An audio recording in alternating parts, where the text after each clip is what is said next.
Good morning, नमस्कार। आप सभी का स्वागत है पावर ऑफ नॉलेज लीगल मेरे चैनल पे। आई होप सब अच्छे से पढ़ाई कर रहे होंगे, अपनी कंपटीशन की तैयारी में लगे होंगे। और जो हम लॉ ऑफ अट्रैक्शन पर सीरीज़ कर रहे थे उसकी समाप्ति की ओर हम हैं। एक दो चैप्टर्स बचे हैं, उनको हम डिस्कस कर लेंगे शॉर्ट फॉर्म में और फिर ये बुक कंप्लीट हो जाएगी। फिर हम नेक्स्ट किसी टॉपिक पर स्विच कर जाएंगे, किसी किताब पर या कुछ हम नया करने वाले हैं, आपको अवगत करा दिया जाएगा। तो आज जो हम टॉपिक लेकर के आए हैं उसका जो शीर्षक है, उसका जो नाम है, क्या कह रहे हैं, इन्फ्लुएंसिंग एट अ डिस्टेंस, है ना। जानते हैं इसके बारे में विलियम वॉकर एटिक्सन क्या कह रहे हैं। शुरू करते हैं आज का सेशन, लेट्स गेट स्टार्टेड। तो देखिए क्या कह रहे हैं। The general public is familiar in a general way with the phenomena of hypnotism and to a lesser degree with the phenomena of fascination in its more common forms of personal magnetism, etc. But as regards the use of influence at a distance, people are more or less skeptical owing to a lack of knowledge of the subject, and still every day is bringing to the mind of the public new facts and instances of such an influence, and the teaching of various cults along these lines is now awakening a new interest in the subject and a desire to learn something regarding the laws and principles underlying the same. तो influencing at a distance का मतलब है कुछ दूरी से influence करना, है ना, जैसे मैं आपको कर रही हूँ एक तरह से, ठीक है, वीडियोस के माध्यम से। तो कह रहे हैं कि जनरली हम कैसे किन किन चीज़ों से फैमिलियर हैं यानी अवगत हैं, जैसे कि फिनोमेना ऑफ हिप्नोटिज्म, जो सम्मोहन की बात मैंने की थी। सम्मोहन क्या है कि आपको एक ऐसी कूल एंड शांत स्टेट में ले जाना जहां आपका मन शांत होने लगे और आप सामने वाले के इंस्ट्रक्शंस को फॉलो करने लगें। जब ऐसा होता है तो सामने वाला जो इंस्ट्रक्शंस दे रहा होता है उस पर आप अमल करने लगते हैं, वैसा आप बिहेव करने लगते हैं। इसी को कहा जाता है कि इसने सब किसी ने उसको सम्मोहित कर लिया है ना। और हम थोड़ा सा फैसिनेशन के बारे में भी जानते हैं। फैसिनेशन इस तरह से समझिए कि कोई चीज़ आपको जो आकर्षित करती है और उस आकर्षण के कारण जब आप उस कार्य को, उस व्यक्ति के प्रति, है ना, उस स्थिति के प्रति आप अट्रैक्ट होने लगते हैं, है ना, वैसा कुछ। ठीक है, तो कह रहे हैं ये common forms of personal magnetism इसको कहा गया है। यानी ये एक तरह से मैग्नेटिज्म मतलब क्या है, जो आपको खींचता हो, है ना। यहाँ पे इसका मतलब क्या है कि ऐसी पर्सनालिटी, ऐसे लोग जो आपको खींचते हैं, आपके आपको अम, अपने वश में एक तरह से करना जानते हैं, है ना। उनकी आप कभी कभी आप किसी की जैसे हीरो हीरोइंस होते हैं, उनकी पर्सनालिटी से आप बहुत ज़्यादा इन्फ्लुएंस होते हैं, उनकी तरह ड्रेसअप करने लगते हैं, उनकी तरह बातें करने लगते हैं, उनकी तरह बनना चाहते हैं, ये सारी चीज़ें। ठीक है, ठीक है, समझ गए। कह रहे हैं और बहुत सारी इसमें देखिए कई लोग जो ये पूरा कह सकते हैं, ये जो सब्जेक्ट है यानी कि लॉ ऑफ अट्रैक्शन जो पूरा एक सब्जेक्ट है, इसमें ये सारे चैप्टर्स क्यों इंक्लूडेड हैं ये भी आप थोड़ा समझ लीजिए। आपकी ही पर्सनालिटी में बहुत सारे शेड्स हैं, समझ पा रहे हैं। मतलब यहाँ पे कहने का है कि आपकी पर्सनालिटी, एक तो आप कहते हैं ना कि किसी शायर ने कहा, एक आदमी में होते हैं कई चेहरे, जब भी देखना बार बार देखना। तो हर सिचुएशन के अकॉर्डिंग भी आप चेंज होते हैं। कई बार आप बहुत लो फेज में हैं तो आपका चेहरा बन जाता है, आपके चेहरे पे वो सब भाव भंगिमाएँ बनने लगती है कि आप बहुत सैड फील कर रहे हैं, आप बहुत खुश हैं, कभी आप बहुत ज़्यादा लवेबल महसूस कर रहे हैं, है ना, किसी के प्रति बहुत ज़्यादा एडमिरेशन है, बहुत ज़्यादा एडमायर करते हैं किसी को, किसी के प्रति आप बहुत ज़्यादा चिंतित हैं, कंसर्न्ड हैं। ये सारे आप ही की पर्सनालिटी की शेड्स हैं। एक पर्सनालिटी जो आप स्कूल, कॉलेजेस या वर्क प्लेस जहाँ पे आप काम करते हैं वो आपकी पर्सनालिटी है। एक आप जो घर पे रहते हैं, एक अपने आप जो लव वन के साथ आप रहते हैं, ये आपकी पर्सनालिटी के ही शेड्स हैं। तो कहते हैं कि जो जैसा है वो वैसा क्यों है, इसके पीछे का बैकड्रॉप अगर आप जान लें, यानी उसका जो बैकग्राउंड रहा है, उसकी परवरिश में, उसकी अपब्रिंगिंग किस प्रकार हुई, उसने चीज़ों को किस प्रकार परसीव किया, है ना, वो सारी चीज़ें भी डिपेंड करती हैं कि कोई व्यक्ति हिप्नोटाइज होगा या नहीं होगा। ठीक है, किस हद तक होगा। अगर बहुत ज़्यादा स्वेड अवे पर्सनैलिटी है उसकी तो वो जल्दी हो जाएगा, प्रभावित हो जाएगा इस तरह से, ठीक है। एज स्ट्रेंज एज इट में इज कह रहे हैं एज स्ट्रेंज एज इट में appear at first glance, the principles underlying mental influence at a distance are precisely the same as those underlying the use of influence when the persons are in the presence of each other। तो कह रहे हैं जैसे सामने रहते हुए वो प्रभाव पड़ता है, वैसे ही एक कुछ दूरी पर भी वैसा ही मेंटल इन्फ्लुएंस क्रिएट किया जा सकता है, एक डिस्टेंस से भी क्रिएट किया जा सकता है, ऐसा कह रहे हैं writer. A little thought must show the truth of this। In the case of present influence, the mental currents flow, है ना, तो यहाँ पे मेंटल करेंट्स को भी बता रहे हैं, वो फ्लो करते हैं, है ना, तभी तो आप आकर्षित होंगे। Across an intervening phase between the two minds there is a space outside of the two minds to be traversed by the currents, and a moment's thought will show you that the difference between present influence and a distant influence merely a matter of degree, a question of little more or less space to be traversed by the currents। तो कह रहे हैं थोड़ा बहुत अंतर हो सकता है, बट एक डिस्टेंस से भी मेंटल इन्फ्लुएंस, हिप्नोटिज्म या कुछ कह सकते हैं आप, एक आकर्षण पैदा किया जा सकता है किसी व्यक्ति को प्रभावित करने के लिए, ऐसा कह रहे हैं।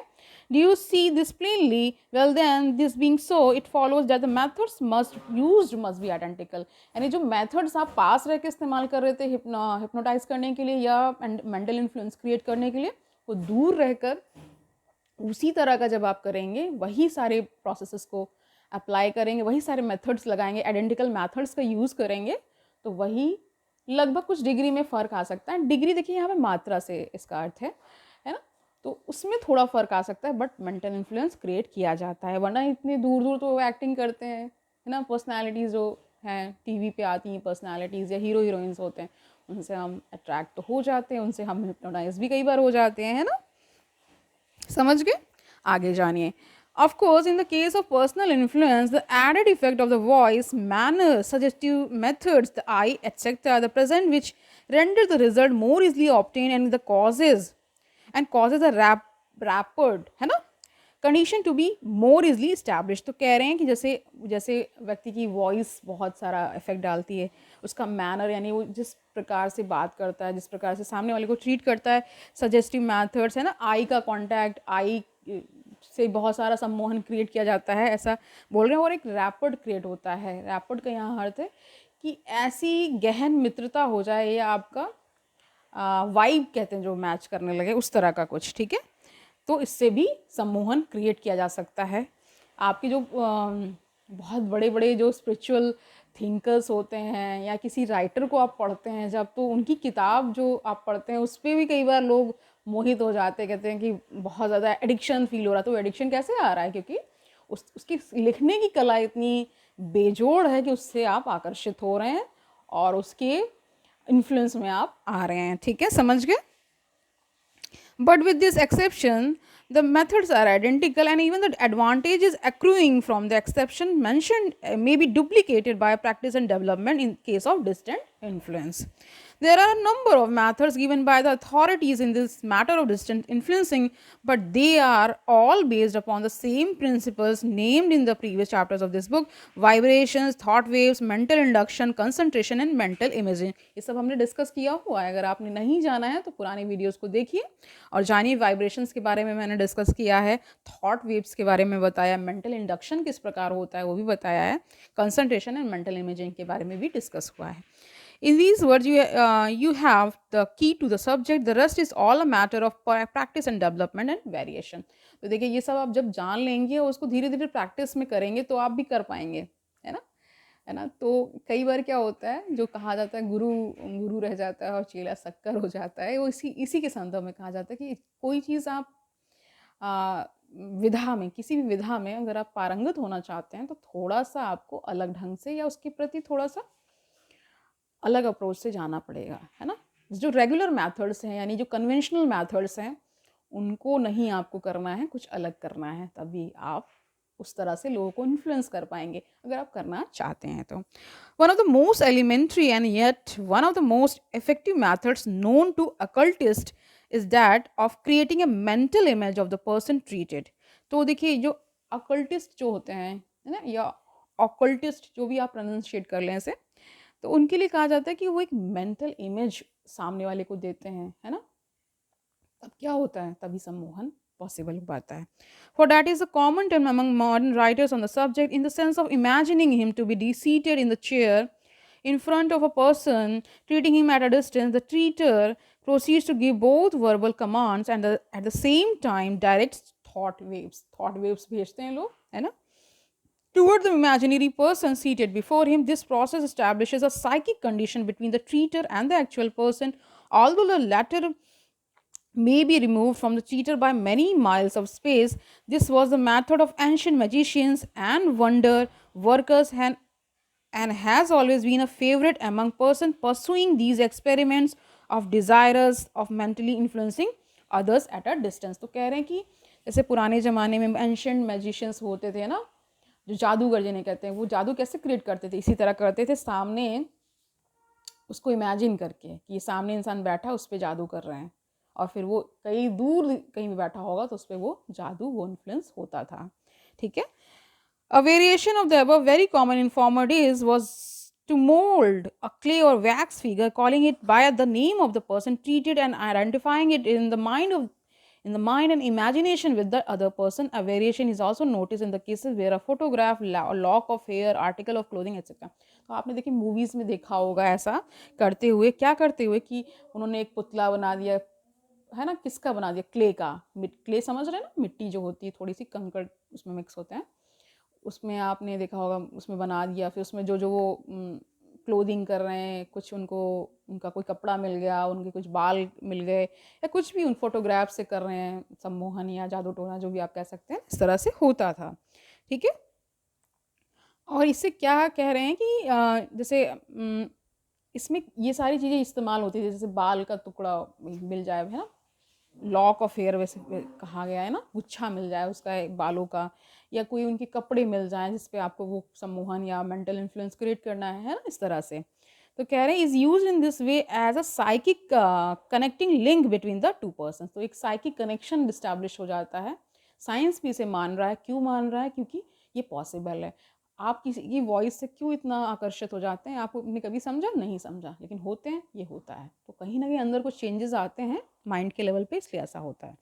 The practitioners of black magic, witchcraft, and of nefarious perversions of mental influence seem to prefer these methods, although, on the contrary, they are used with very best results today by many in giving beneficial treatments to the absent patients, friends, and others whose welfare is desired. The only effect the mental image of the person or the picture, etc., has is the fact that by these means of psychic connection link is set up along which the thought waves travel more readily. तो ऐसा होता है, आप किसी की तस्वीर से बहुत सारा मेंटल इन्फ्लुएंस क्रिएट कर सकते हैं, सम्मोहन कर सकते हैं. उसके पूरे मेथड्स हैं, प्रैक्टिस करने से आता है, और कितना अच्छे से उन मेथड्स को करते हैं, और कितना आप उसके प्रति आस्था भी ज़रूरत होती है ना, विश्वास हो कि ऐसा कुछ होगा, है ना. इसलिए इस तरह से किया जाता है. इसके देखिए बहुत सारे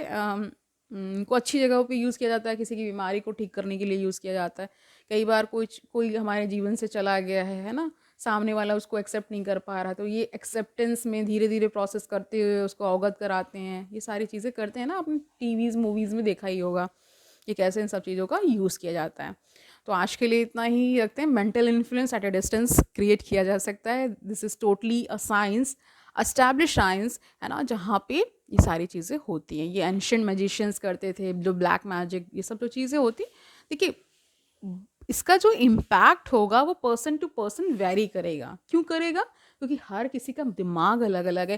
वो सामने वाला जिस पर आप वो मेंटल इन्फ्लुएंस क्रिएट करना चाह रहे हैं, वो कितना विश्वास करता है, उसकी क्या आस्थाएं हैं, है ना, वो किन बातों पे विश्वास करता है, उसकी क्या पूरी ओवरऑल पर्सनालिटी है, इस पे बहुत सारी चीज़ें डिपेंड करेंगी.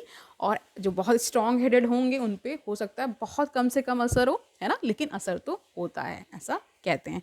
ठीक है, तो आज के लिए इतना ही रखते हैं. आई होप आज का सेशन आपको अच्छा लगा होगा. आपके ने जान लिया है कि मेंटल इन्फ्लुएंस क्रिएट होता ही होता है, चाहे आप दूर से करें या सामने किसी व्यक्ति को रख कर करें. ठीक है, कल मिलते हैं या जब भी मिलेंगे किसी एक नए टॉपिक को लेकर के आएंगे, आपको नई नई जानकारियाँ देंगे और आप इससे लाभ उठा पाएंगे, ये हम ऐसी उम्मीद कर रहे हैं। कल मिलते हैं, तब तक आनंद से पढ़ते रहिए, अपना बहुत सारा ख्याल रखिए, अपनी मेंटल हेल्थ का, फिजिकल हेल्थ का, स्पिरिचुअल हेल्थ का ख्याल रखिए। All the very best.